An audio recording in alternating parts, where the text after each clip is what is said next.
This is ZNS Total Sports, brought to you by Fourth Terrace Diagnostic Center.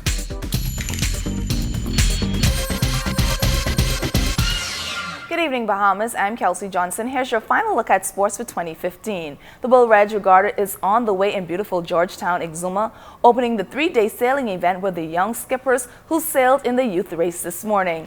On the waters with the young sailors was the not-so-youthful Julian Gibson. Here's his report. Kelsey, the Bull Red Class C Regatta getting started right here in beautiful Georgetown, Exuma this morning. The weather conditions, choppy, breezy, but the children, well, they simply braved the conditions. So far, it's been successful. Cecil Smith, he's the organizer, and he's giving it a thumbs up. The children are doing extremely well. You know, the sailing club here, along with Buzzy, they have been practicing over the months, essentially over the last years now, and it's good to see that they are wetting their feet in this wind, which is probably around 15 knots or more, but they are doing quite well, as you obviously can see with the boats.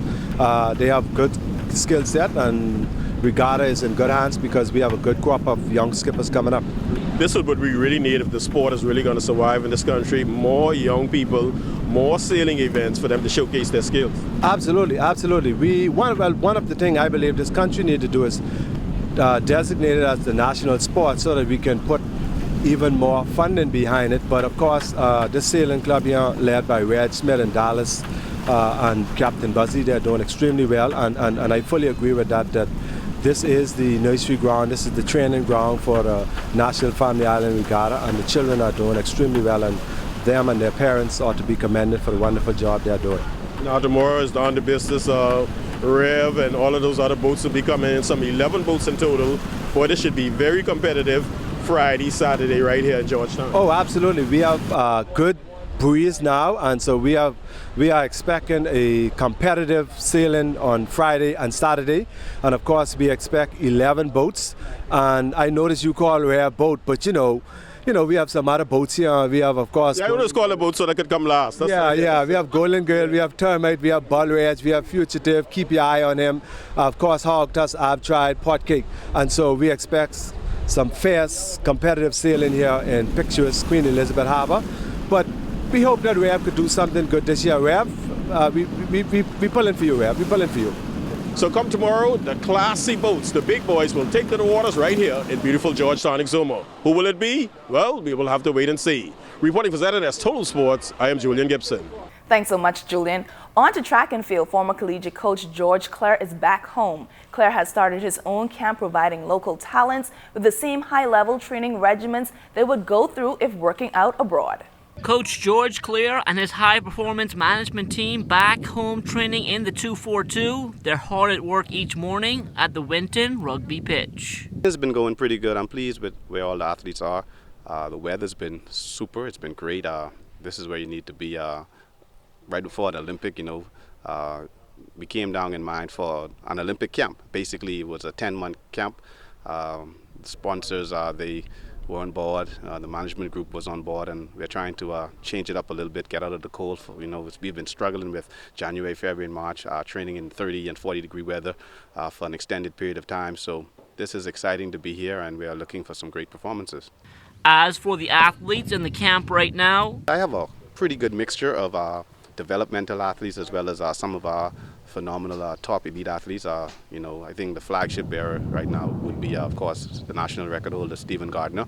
He's very young, but gaining experience every day, every week, every month. We're getting better.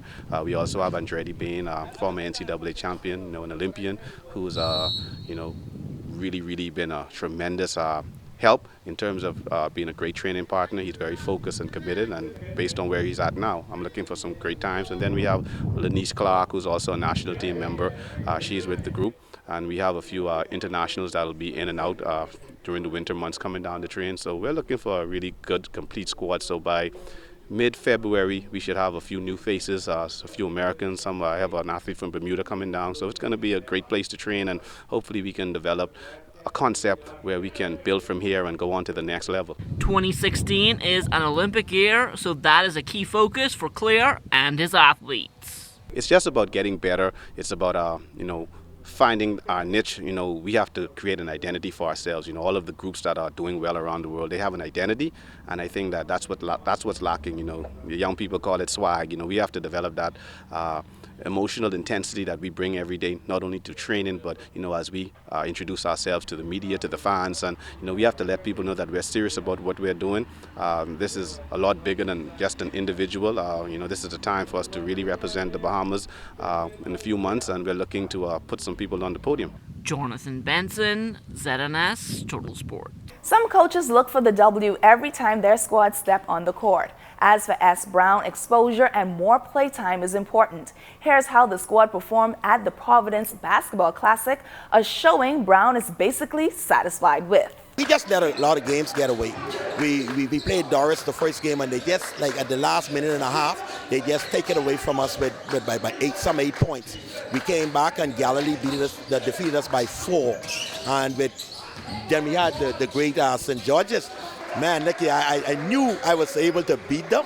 I spoke to Coach Sayers, and I figured, like, you know, we could take it away from them. But it was down to the last 30 seconds. We just lost it by 5 points. That's all the time we have for sports. I'm Kelsey Johnson. Happy New Year's, everyone.